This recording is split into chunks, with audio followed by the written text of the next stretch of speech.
Afternoon, sir. Hello. Shall we start, sir? Oh, yes, I'm ready. Sir? Yes. Yes, sir. Good afternoon. Okay, sir. Dr. Amrita? Yes, ma'am. I'm online now. Dr. Amrita? Okay, we will start. Yes, ma'am. Yes, ma'am. Okay. Good afternoon, sir. So this is Amrita from the same department, sir. Hello. So good afternoon, sir. So it's my immense pleasure to welcome all the participants for the final session of the International Virtual Study Tour, Circumnavigating the World in 5 days. For this final day, we are going to UK virtually to meet Dr. Selwyn Stanley, a faculty member of Edgell University. On behalf of the department, I warmly welcome you, sir, to share your lived experiences and enlighten us with your observations and facts. I also invite the head of the department, Dr. Matilda Boneshwari, Dean of Alumni Relations, Dr. G. Kanaka, Dr. Vidya, Ms. Rani, Dr. Aisha, and Ms. Hema, the faculty members of our department, and along the student participants of second BSW. Before inviting the resource person, I invite Radhika of second BSW to quickly give a summary of the 5 days virtual study tour. Over to Radhika.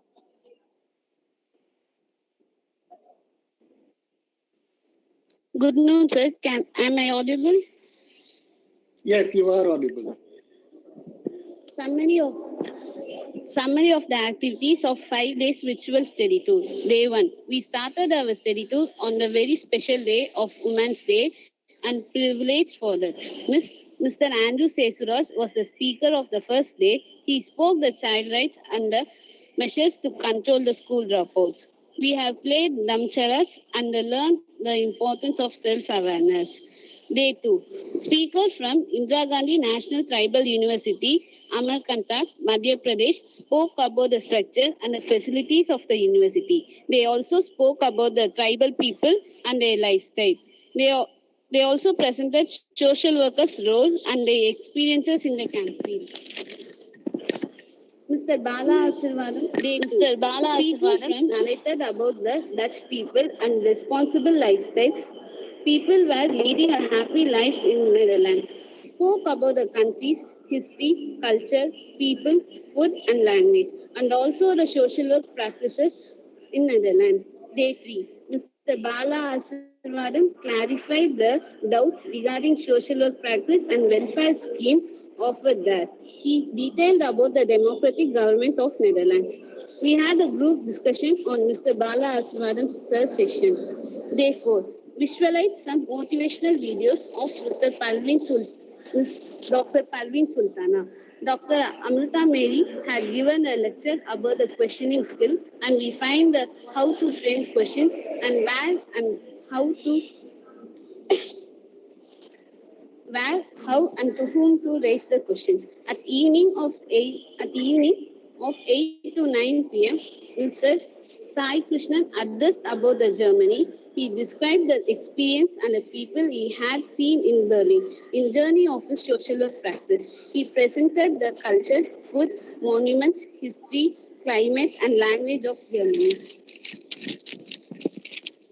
Day 5. Mr. Pushpanani Akhtarani was given a lecture about the mental health of children. He detailed about the AHID children and their and symptoms, analyze and treatment. Thank you, sir. Thank you, Radhika.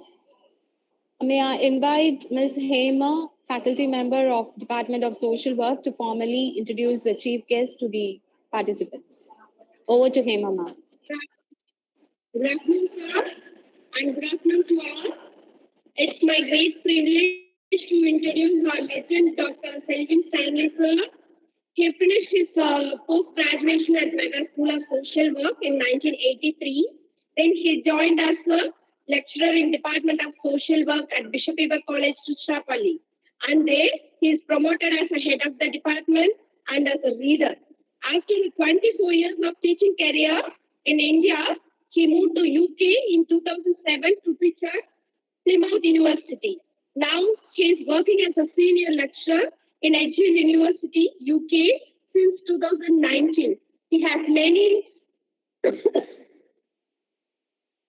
has rich publications and many research collaborations. Thank you all, and thank you, sir. Thank you, Hema ma'am. Can I just check how much time I have? Sir, till 3 o'clock, it's your time, sir. 3 o'clock should be okay. So I've got So roughly you have 55 minutes. Yes, sir. 55 minutes. Yes, sir. Right, sir. So I hand over the session to you, sir. Oh, thank you. Thank you. Thank you, sir. So, ellarkum vanakkam, namaste, and Vanakkam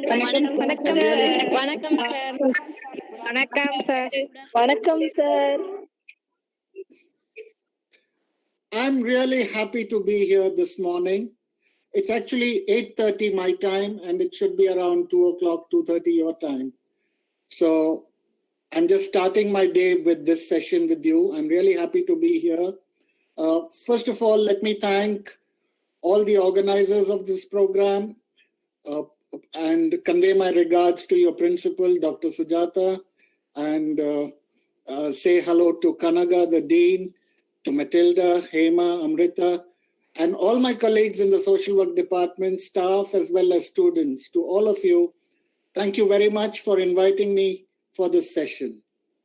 I'm really pleased that this session is being started on International Day for Women, and is being almost extended up to International Social Work Day, right?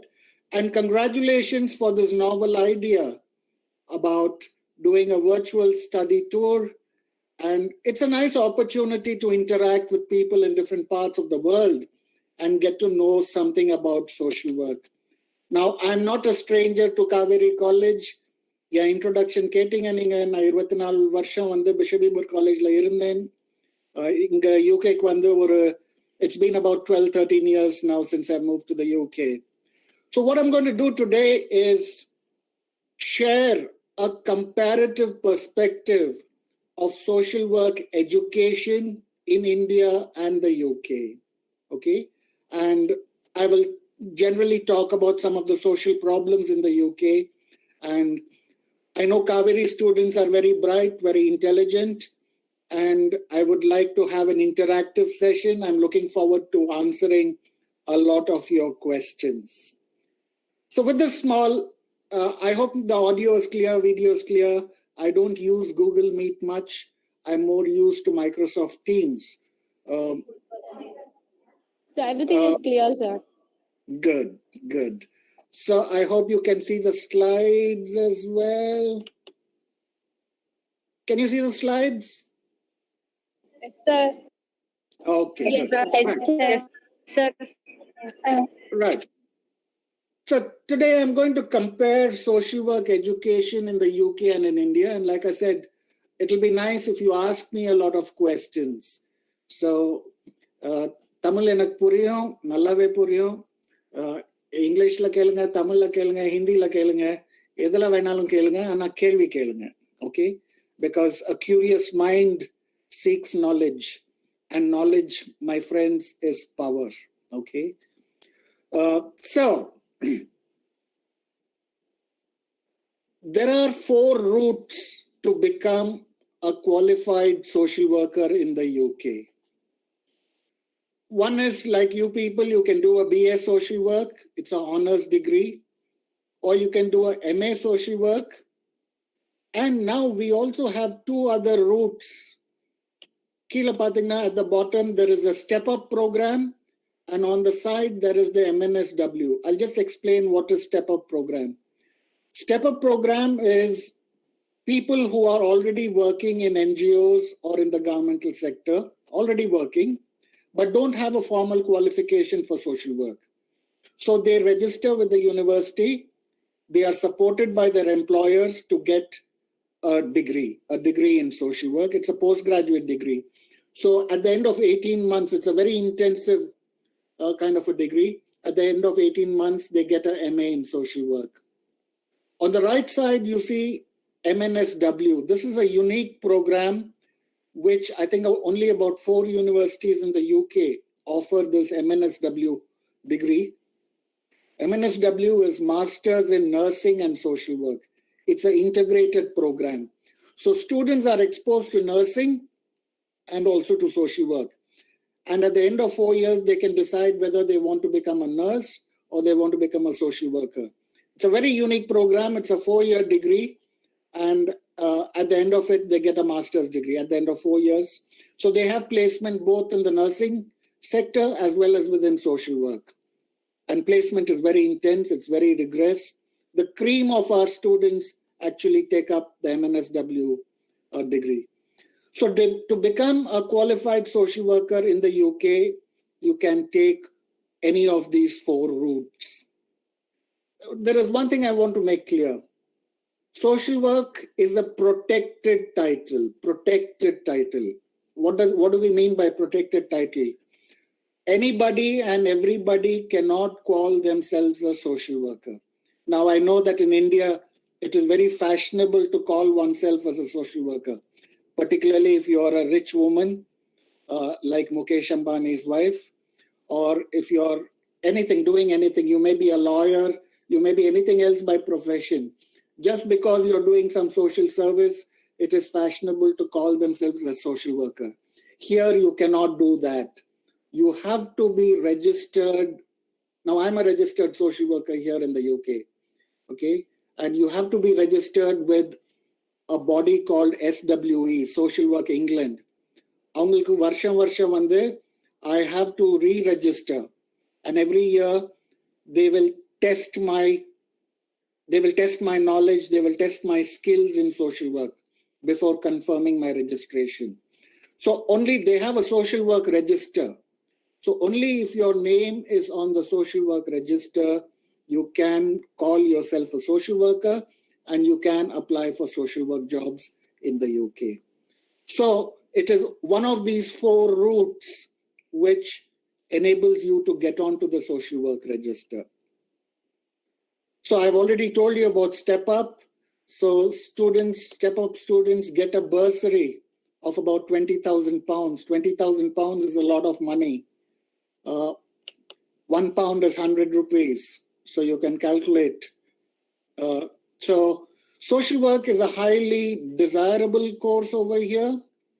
Every year we get about 500 odd applications and we take in about 30 students for BA and about 15 students for MA. So this is what we call as the StepUp program. I already told you social work is a regulated profession. Previously, our regulator was HCPC, which was a health council for professionals. Now we are regulated by Social Work England.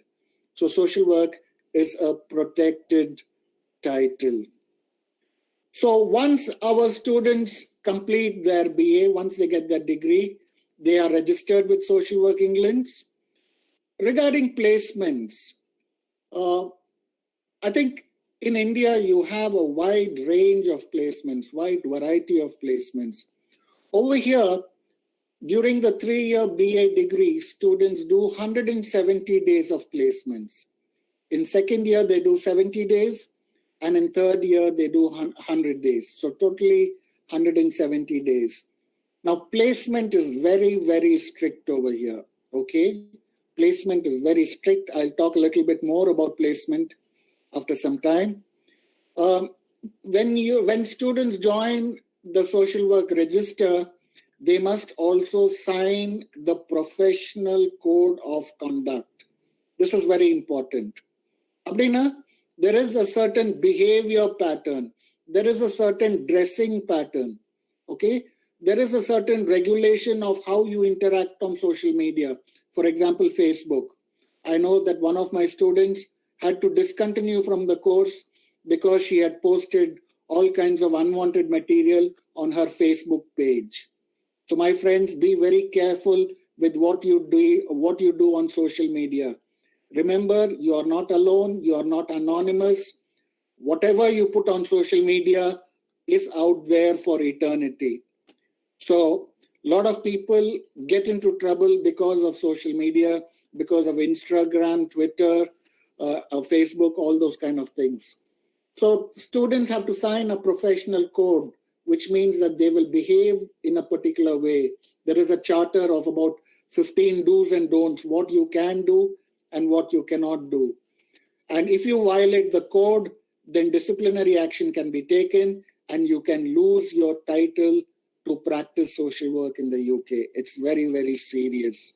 So professional code of ethics, professional code of conduct is something very serious over here, something which all employers take very seriously. Okay, that's one major difference from social work in India, because in India, I know it's not a regulated profession. Social work is not a protected title, and anybody, any Tom, Dick, and Harry can call himself or herself as a social worker. And in the voluntary sector, even social work jobs are taken by students from other disciplines.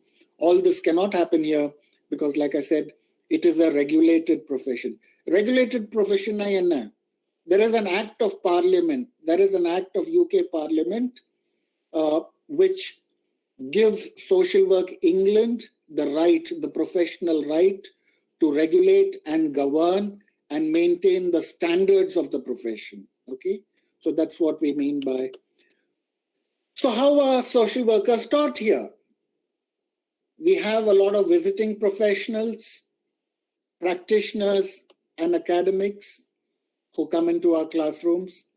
A lot of workshops. Engalku lecture vande now, you know, like you, we are also doing remote learning. We are also doing distance learning. So on Mondays, I lecture for 3 hours, same class. And now I am teaching what is known as life course module. Life course module is something like your human growth and development. Okay. So I lecture for 3 hours on Mondays. And on Tuesdays, again, I meet the students for 3 hours.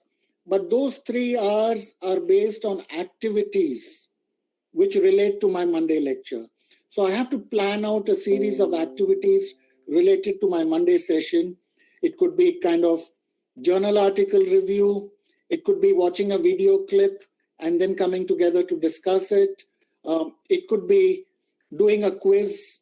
It could be discussing a case study and relating it to the lecture on Monday. So Monday mornings, I do 3 hours, and Tuesday again, I do 3 hours. So Monday is the lecture session and Tuesday is the activity session. So a lot of our classroom stuff is actually interactive. It's interactive. It is not just spoon feeding and thrusting knowledge and information. And it is all oriented to practice. One question that we ask in every session is, how will you relate the content of today's session with your practice, So everything is practice focused, everything is practice oriented, which I think is very good because ultimately we are training social workers for practice. But in India, very often subjects are taught in a way which students cannot relate with practice. Legislation, history, philosophy, legislation, casework, group work. Now, the thing is, we make very clear, coherent, and visible links to practice. So there's a lot of case study analysis, a lot of discussion, role plays, workshops, problem-based learning, where we often give situations. What will you do in this situation? Sometimes we show video clips, 10 minutes, 15 minutes about actual cases. And then we ask students to do an assessment. What are the risks in the situation? What are the protective factors in the situation? What would be your action plan for intervention? So a lot of problem-based learning. Sessions are interactive. Sessions are hugely interactive. Even in video lectures like this, we expect our students to turn on their cameras, okay, and have face-to-face interaction. And of course, whenever they want to interact, they put up their hands, switch on their mics, and then they interact even on online sessions. So all staffs in the Department of Social Work, we have about 11 staff, are registered social workers. So this is roughly the kind of teaching that goes on. And on top, you will see what I have called service users and carers. Service users and carers. They are our clients. And they play a very important role in the social work degree. Even in framing of syllabus, we involve our clients. And I'll talk about this much more later on. I think that's a very positive step. A distinctive characteristic of social work in the UK is the strong involvement of service users and carers in the teaching learning process of the social work degree. The level of training. So in India, the majority of social work degrees are postgraduate degrees, very few UG degrees like yours. But unfortunately, the UG course is not considered to be a feeder program to the PG. Now in the UK, the majority of social work degrees are undergraduate programs, majority. Very few, like my university has a master's degree in social work, okay? So majority of courses in the UK are undergraduate programs.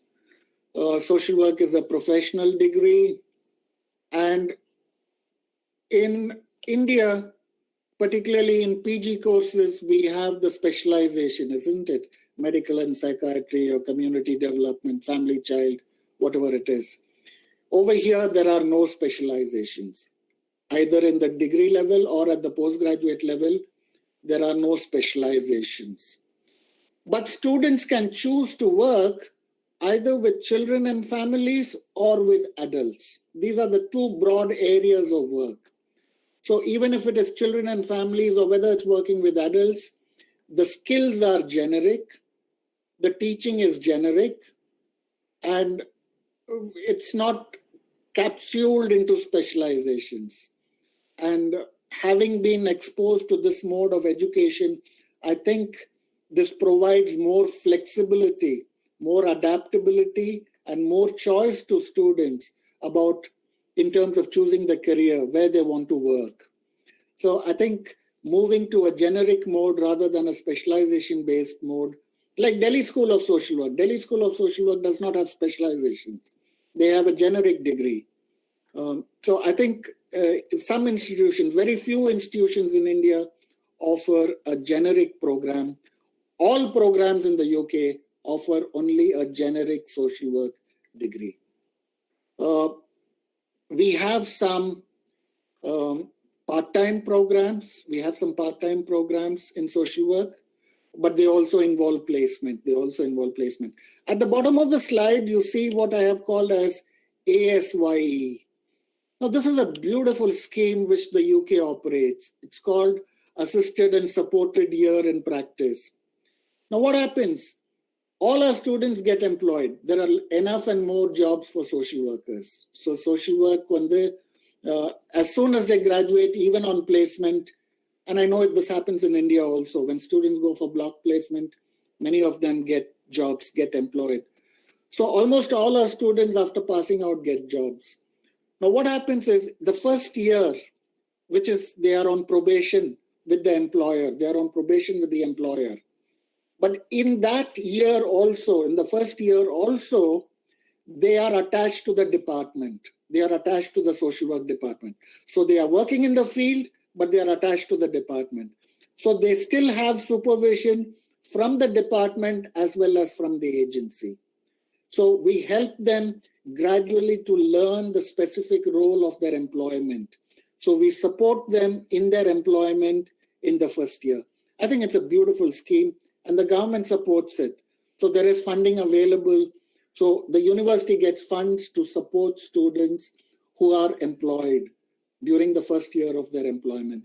So they will have regular supervision. Probably once a month, they will have supervision from the social work department, and they have regular supervision at the agency.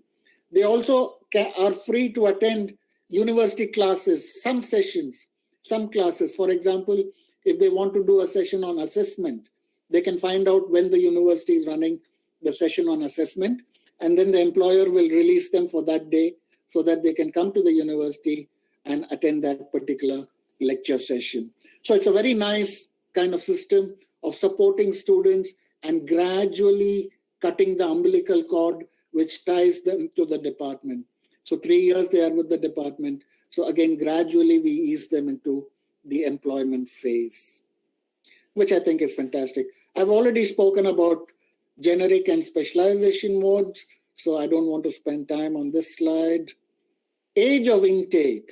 Now I know in India, the life of students is very linear, isn't it? School, college, or university, okay? Employment, job, marriage, children, work, die.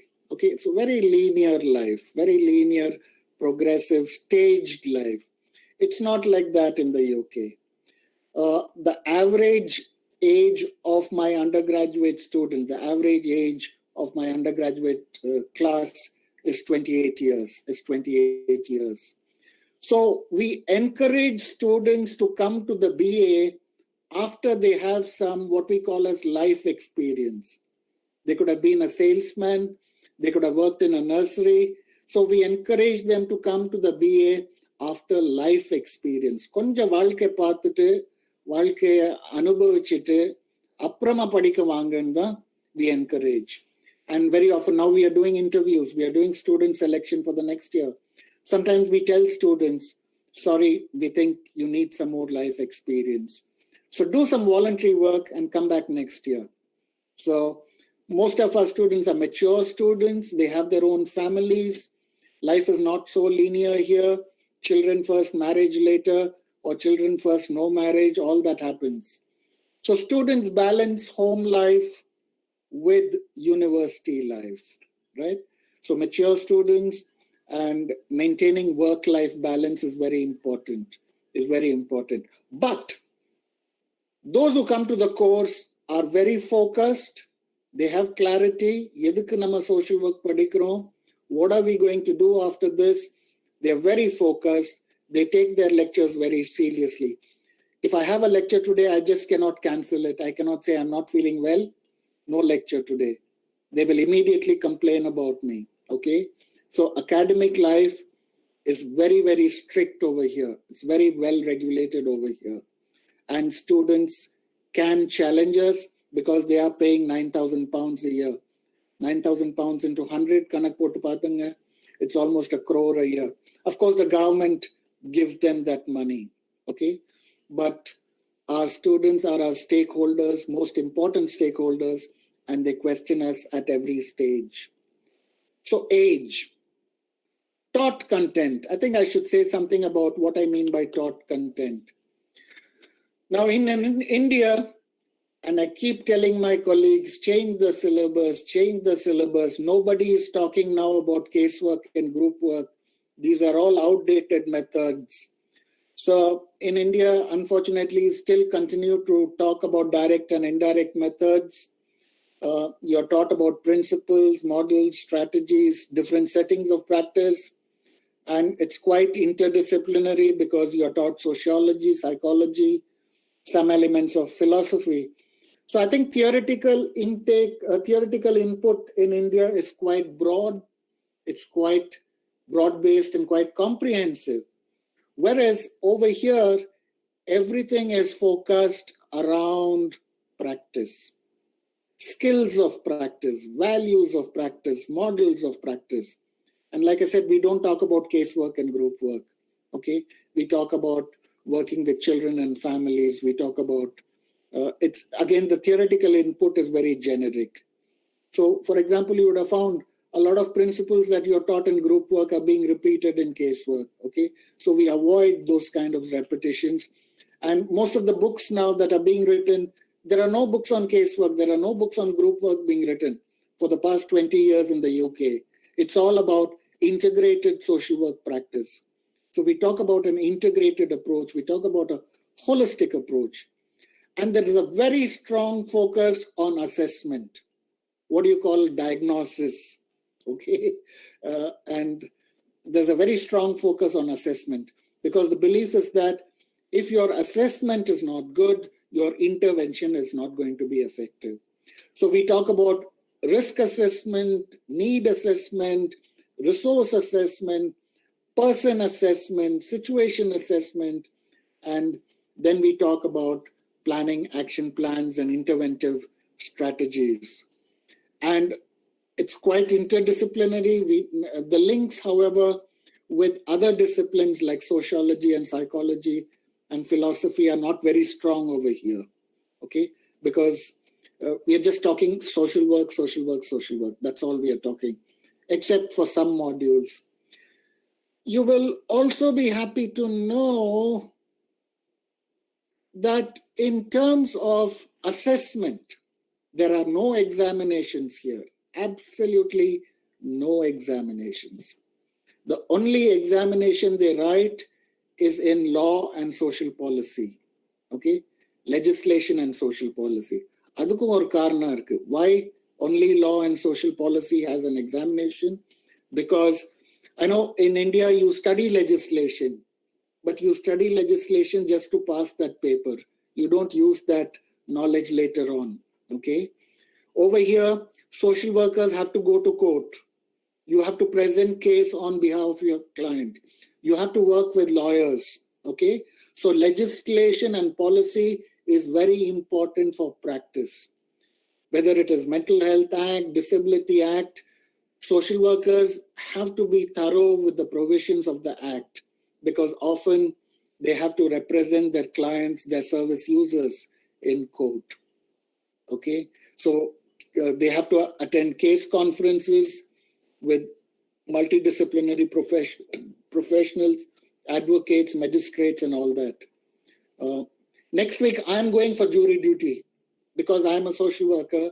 I've been called by the Scottish Criminal Court over here to attend a conviction of a criminal, and I'm part of the jury. I'll be part of the jury of 6 people. So 6 people will decide what sentence has to be given, and then the judge will only confirm the decision.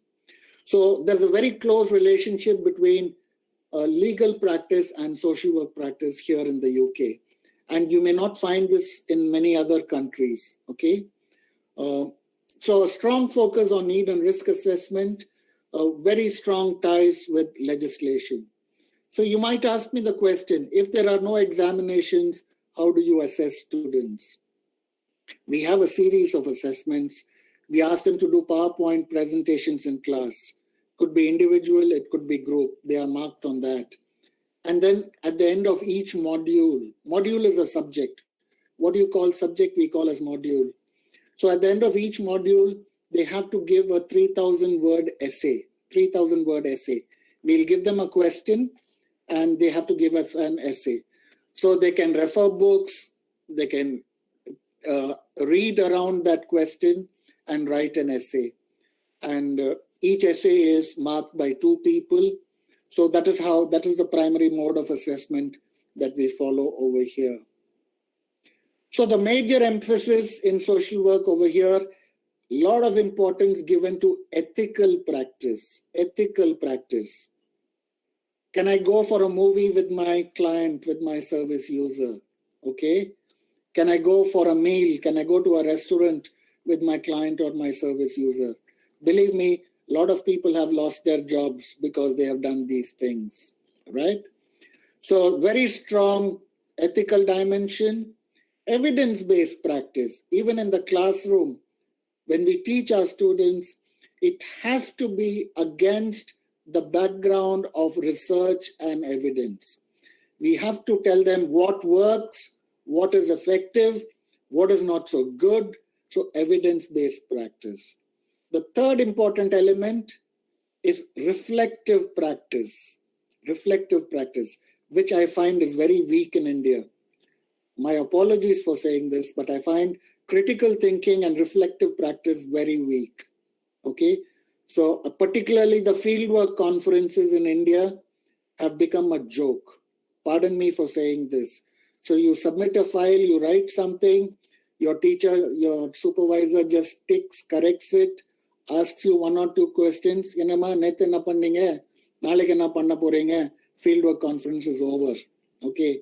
which is, I think, horrible. It's a disgrace. Over here, students have to analyze, why did I do this? What could I have done better? What were the difficulties? What were the barriers? How will I overcome the situation the next time around? So we encourage a lot of reflective practice, and students have to maintain a fieldwork diary to record their feelings, to record their thoughts, okay? The last one, service user centered. Our entire education is service user centered. Service user is the client. Neenga vandu client koopradha inga naanga we call them as service users. Why do we call them service users? Because these are people who use services, mental health services, de-addiction services, fostering services, adoption services. So instead of calling them clients, we call them service users.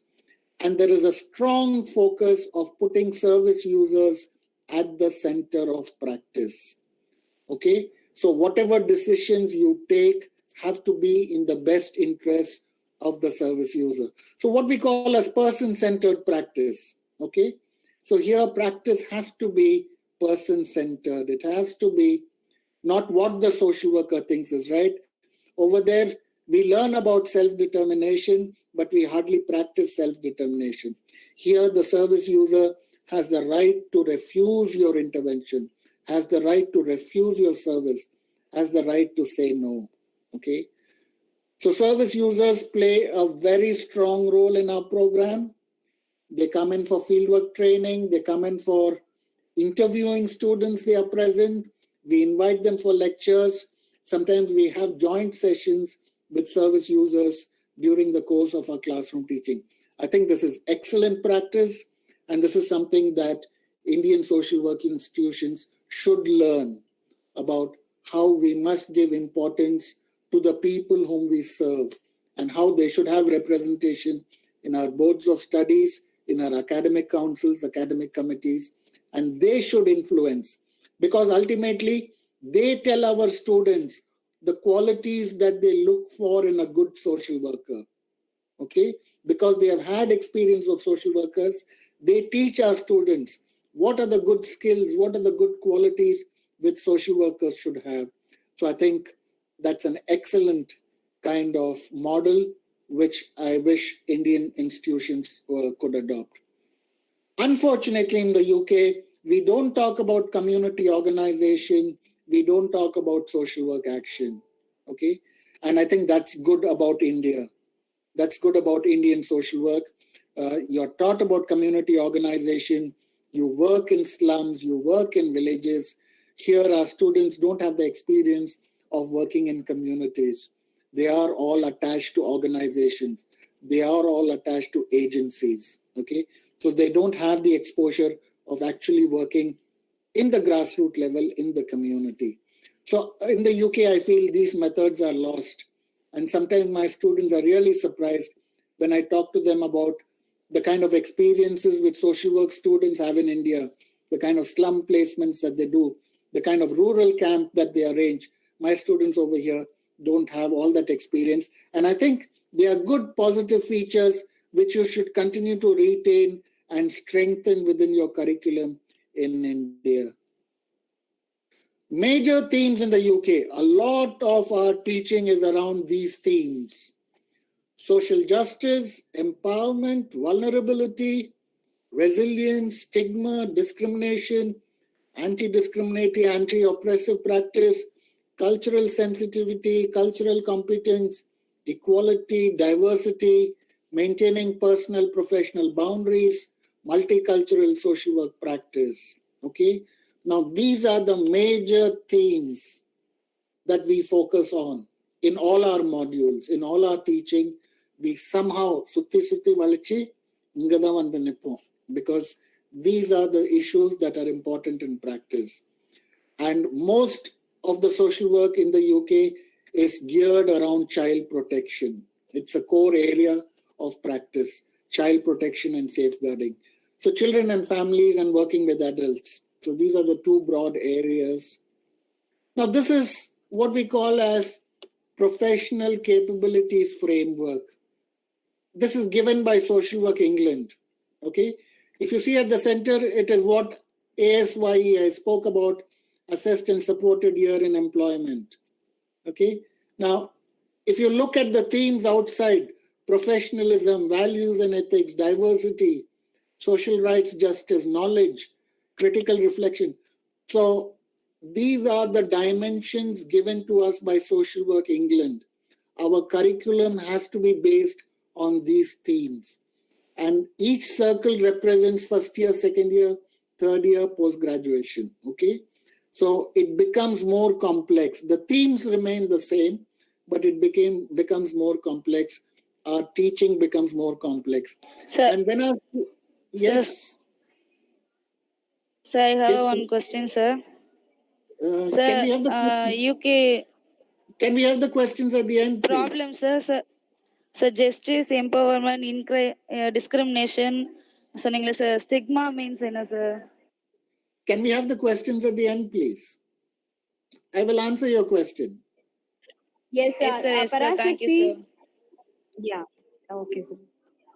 I will answer. You could proceed, sir. You know, 5 minutes கொடுங்க முடிச்சிடுறேன். Sure, sir. You could continue, sir. Okay, I have spoken quite a bit about service user involvement. So they are involved in assessment, they are involved in classroom teaching, they are involved in student recruitment, they are involved in design and development of our courses. So student assessment, I've already told you. Placement, at the end of placement, they submit a portfolio. They don't submit daily reports. I know many of you submit daily reports about your placement, fieldwork placement, but students over here, we have a midterm review, which is halfway through the placement. At the end of 35 days or at the end of 50 days, there will be a meeting between the agency, the faculty, and there is another person involved who is called the practice educator. The practice educator is paid by the university to guide and supervise the students in fieldwork.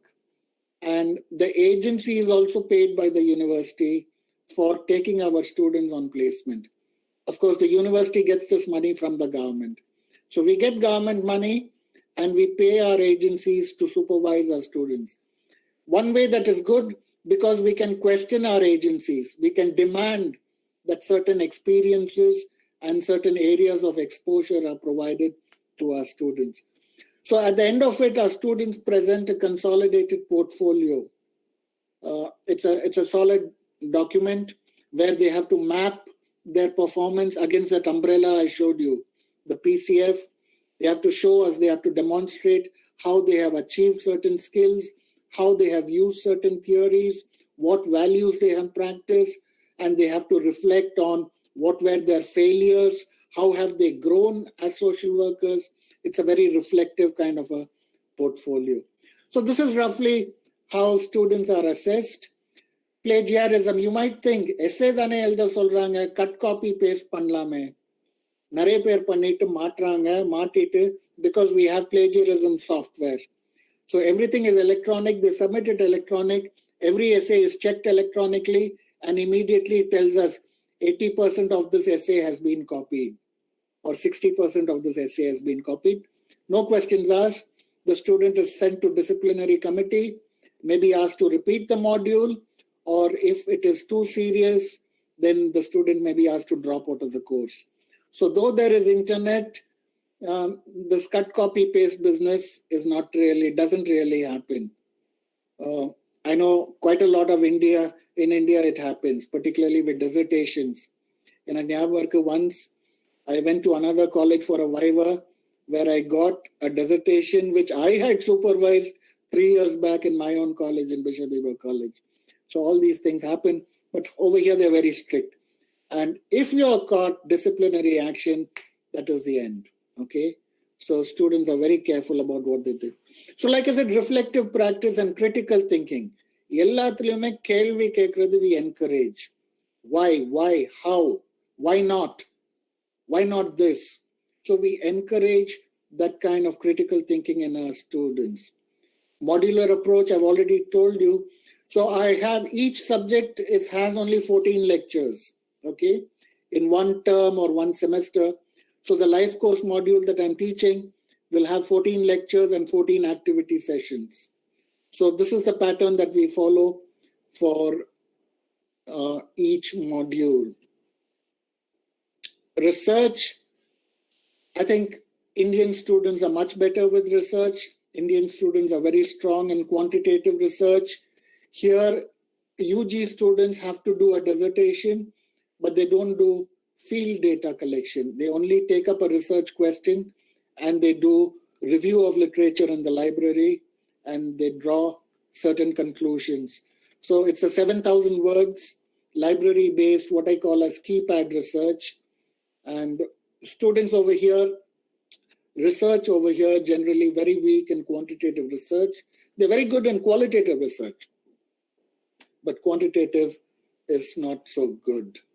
I'm conscious I'm running out of time. I've already told you something about fieldwork. Maybe I can save that for the question answer session. Agencies are paid by Social Work England. I've covered all this. Three-way meetings. So we have, before the student starts placement, we have a preliminary meeting between the student, the faculty supervisor, agency supervisor, and practice educator. And we draw up a contract, what the student is expected to do, what will be the student's hours of work, what will be the student's workload. So all this is decided before placement. Midterm, halfway through, we have a midterm review to monitor progress, monitor difficulties, and then we have an end of placement review. Again, all 4 people are involved. It's a very serious meeting. All these 3 meetings are very serious. They take at least an hour and a half to get through. Okay, so I've covered most of the points.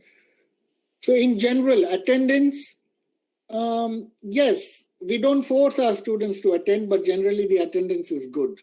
Unless they have a reason, child may be not well or they have a hospital appointment, then they email us and tell us, sorry, I can't attend my lectures today, but I will read your slides because all our notes are posted online. I will read your notes and I will get back to you for any clarification.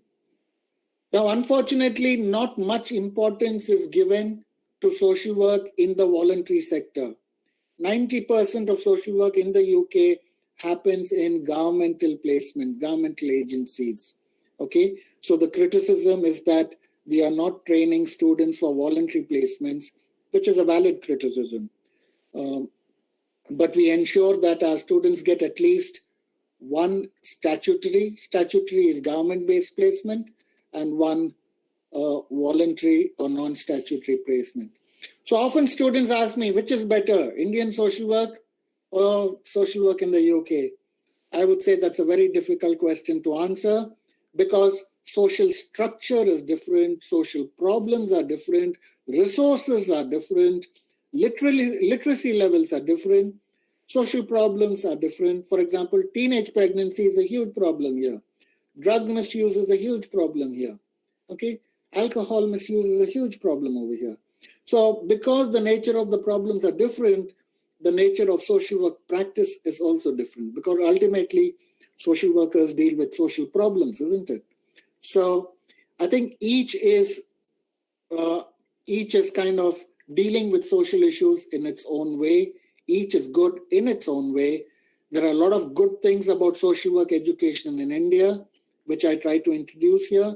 And there are a lot of good things about social work education in the UK, which I wish my colleagues in India would follow. I'm going to end up, in terms of current issues. Okay, I'll skip all that because I'm running out of time. This was a video clip I wanted to show you about social work. So thank you. I know that I have only 10 minutes and I would like to use this occasion to answer your questions. Somebody asked me about stigma. It's stigma, sir. Stigma is something bad that you associate. For example, எனக்கு வந்து mental illness இருக்குது, but I don't go to a doctor. Why? மத்தவங்க என்ன சொல்லுவாங்க? So there is a stigma attached to mental illness. just like there is a stigma attached to HIV. Even COVID has a stigma. Not many people want to say that I have had COVID, okay, because there is a stigma attached to COVID as well. So I hope you understand. So a stigma is a negative connotation attached to a person or to an event or to a particular situation. Hope that answers your question. I'm happy to take some more questions from you. Like I said, you can ask me in any language and I'll do my best to answer.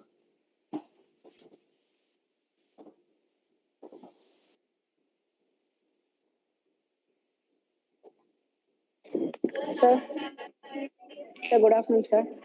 Yes, Sir, please. good afternoon, sir. Sir, சொல்லுங்க. mental Yes. ill personக்கு வந்து எந்த மாதிரி sir treatment கொடுப்பீங்க அங்க? It's the same treatment that you get in India. Chemotherapy, psychotherapy, different forms of psychotherapy, family therapy. So mental health setting is an important setting for social work practice. Social workers play a huge role in mental health settings. Sometimes social workers have the power. Again, I'm saying that is where legislation comes in. Under the Mental Health Act, social workers have the power to send a person to a mental institution, to a mental, what they call a sectioning. So if they feel you're very aggressive, you're likely to do harm to others, then the social worker has the power to recommend that the person is sent to a mental hospital. Does that answer your question, Okay, sir. Nitya? Okay sir, next question sir. வாலண்டியரா government வந்து fund கொடுப்பாங்களா sir For what? Mental இல் பர்சனுக்கு? Here, the benefit system is very strong. Even during the COVID times, because so many people lost their jobs, the government has given a lot of welfare measures for people. Even small shopkeepers, even barbers, beauty parlors, which were all closed due to COVID, they have all been getting small amounts of money from the government. So when we say welfare state, India is also a welfare state, okay? ஆனா அங்க வந்து இலவச பல்பொடியும் இலவச செருப்பு தான் கொடுக்குறாங்க. They are not actually promoting a strong welfare system in India. Okay, sir. Thank you, sir. There are 30 people in the class. Nobody else wants to answer questions. Sir, Good news, sir. I have a question, sir. Could you please tell me about the regulatory board and the regulatory board of social work? Yeah, so like I said, it is called Social Work England. And they decide, it's like our UGC, they decide the course standards and they maintain the social work register. You have to be registered as a social worker with Social Work England in order to practice social work in the UK. So they have the power to give you the license and to cancel your license or registration. So each UK has 4 countries, okay?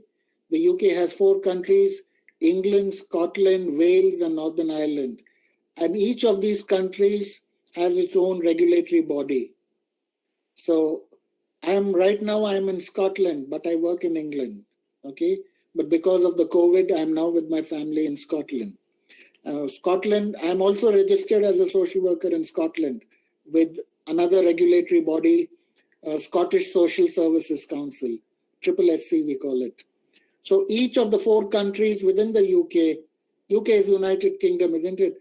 When we say UK, people only think of London, but UK is much beyond that. Many people are not aware that the UK is actually a federal system of 4 countries, and each country has its own prime minister.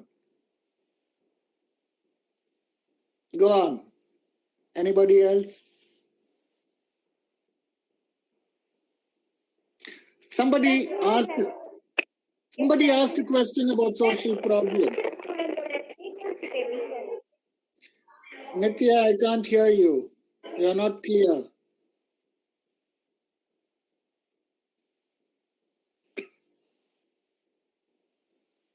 Hello, sir. Yes? Tell me. Sir, student teachers ஓட relationship எப்படி sir இருக்கும்? Because they are all grown-up students, we treat them as adults. Okay? Here, nobody calls me sir or madam. They call me Selwyn. So, the sir, madam culture வந்து நம்ம ஊர்ல தான் இருக்குது. Over here, I call my HOD by his name. I call my vice chancellor as John and my HOD as Steve. Okay? So, we don't call one another as sir or miss or madam. That's number one. Secondly, our relationships are not as intimate as they would be in India. They are still very formal kind of relationships, in the sense that we interact only during classroom sessions or something to do with fieldwork sessions. We also have a tutorial system. For example, I have 5 tutees. I have 5 students who will be attached to me for all 3 years of the program. So with my tutorial students, I'm a bit more intimate because I meet them more often. I speak to them more often. So we have a very strong tutorial system.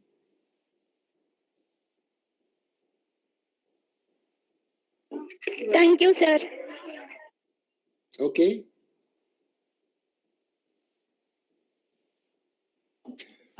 Sir, this is Amrita, sir. Yes, So Amrita. I'm very much interested to know, like, what are the strategies that you adopt in motivating a demotivated student of your class, sir? In English, they say you can only take the horse to the water. You can't make it drink. Yes, sir, that's true. And here, like I said, our students come because they have a clear idea about career. Many people join social work because they want to change their career. Policemen attend our course, firemen attend our course, nurses attend social work course because they want to change their career. So these are people who already have life experience, who have a clear focus about why they want to do social work. Of course, not all of them. So there are some bad apples also who think that they can just sit in the background and get a degree. But somehow they struggle, they get caught, and they are not successful in completing the course. Okay, so we do have those kind of students as well. But we try to support our students as best as we can through the tutorial system. We try to encourage them. We try to monitor their progress. We try to help them in small ways, like how do you do referencing, how do you write essays. So the support network for students is very strong here. Okay, sir. So do you rope in their parents also, sir?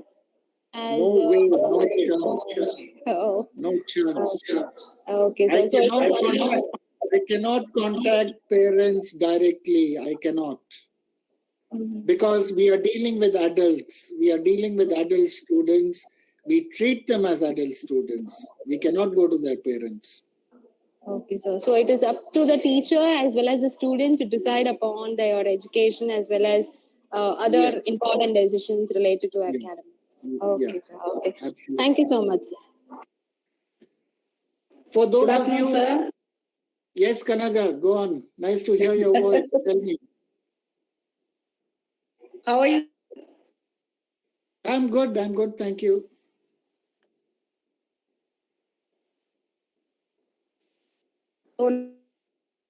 I can't hear you.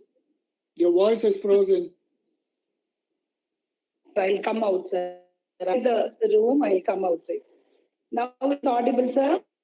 Yes. So I had to your letters, ma'am. So interesting, sure.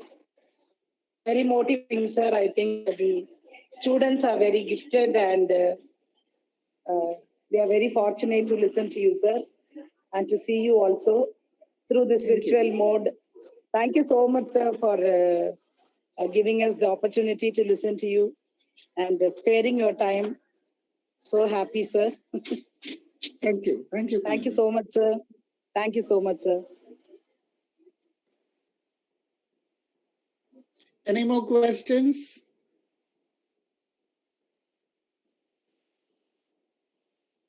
Sir, what is the current social problem in UK, sir?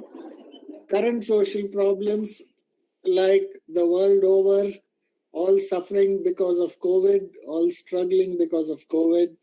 So that's issue number one. Then we've got other problems like poverty, we've got mental health issues, we've got unemployment, we've got underemployment, a lot of mental health, substance misuse, teenage pregnancy, youth criminals, young offenders. So this is a range of problems that we have. Yes, sir. Thank you, sir.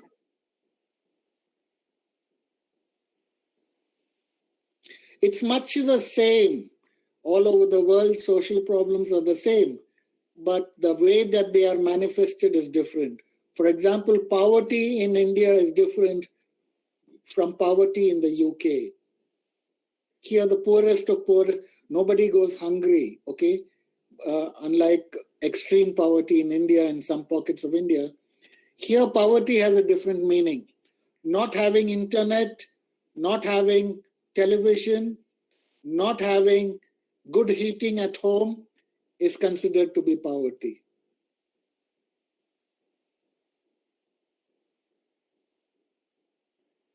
Any more questions? So I think there is one more question, sir. Final question. Okay. Yes, Sivanita, you could ask your question.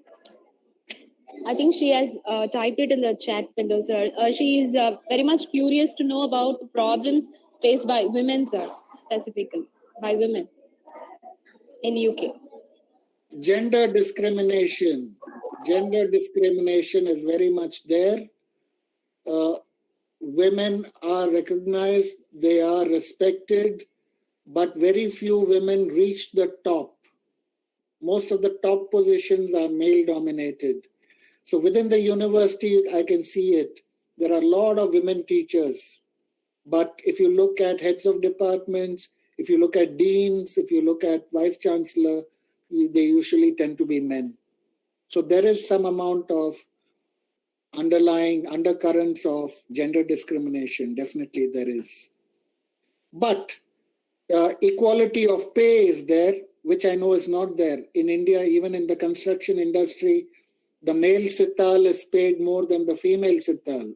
Okay, that kind of pay disparity is not there over here. Does that answer your question? I hope so, sir. I think Sivanita would have got her answer. So almost we are crossing the time. So I hope students will finish off with a question and answer session. Maybe in some other time we'll meet Selwyn sir directly and ask our questions. So thank you, students. I invite Preetiga to render the vote of thanks. Excuse me, Dr. Amirda, before vote of thanks, I'd like to acknowledge sir's association with this. Sir, Dr. Matilda speaking, sir. Yes, Matilda, go on. Sir, I just want to acknowledge our association in front of the students, sir. Actually, I would like to thank you, sir. We are privileged to have association with you, sir, for the past 30 years. And you have given us an opportunity to get into an international staff exchange program, sir, under UKRI. And myself and Dr. Kanaka visited Plymouth University and gained rich experience. Thank you very much, sir, and thank you for your consent to be the resource persons today, sir, and sparing for your precious time, morning time with us, sir. Thank you very much, sir. Thank you, sir. Thank you, Matilda. Thanks for the warm words.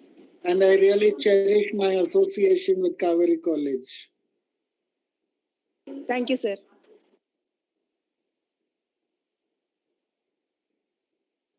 I would like to thank our distinguished speaker for the final day, Dr. Selwyn Stanley, faculty member at Hill University, UK, for making an excellent presentation and giving us an overview about social work education at UK and India. Even the session was very short, it was very interesting, and we have learned about an educational practice at UK. I would like to express a profound gratitude to our principal ma'am for giving this opportunity, this Dr. Ramal Rameshwari Nallaswamy to conduct study 2.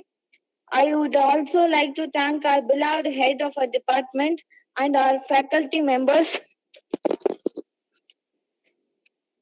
for moral support and guidance. Especially, I want to thank our class in charge, Dr. T. Amrita Mary ma'am, who have made this study tour a grand success.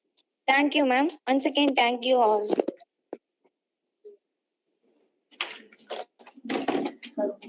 Thank you, sir. So, on behalf of the student community, I would like to express my special thanks to you, sir, for being the final speaker of our virtual study tour and making this a memorable one. So, this is very much a new beginning of us, and we hope so. Like we'll continue this study tour in virtual mode, maybe in the future also. So, thank you, sir, and have a great day. Thank you, Amrita, for those nice words, and convey my regards to all your colleagues in the department and to your principal very especially. Thank you for this opportunity. Dear students, it's been good talking to you, and I hope that when I'm in Trichy, I will be able to visit you all in your college once again. God bless, all the best. Sure, Bye-bye. sir, sir. Thank you, sir. Thank you, Bye, sir. Thank you, sir. Thank you, sir. Bye. Thank you very much, sir. Thank you, sir. Thank you, sir. Thank you, sir.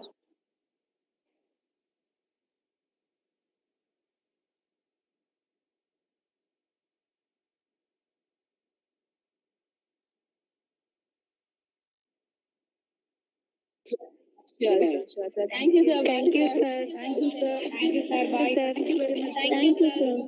Thank you, sir. Thank you, sir.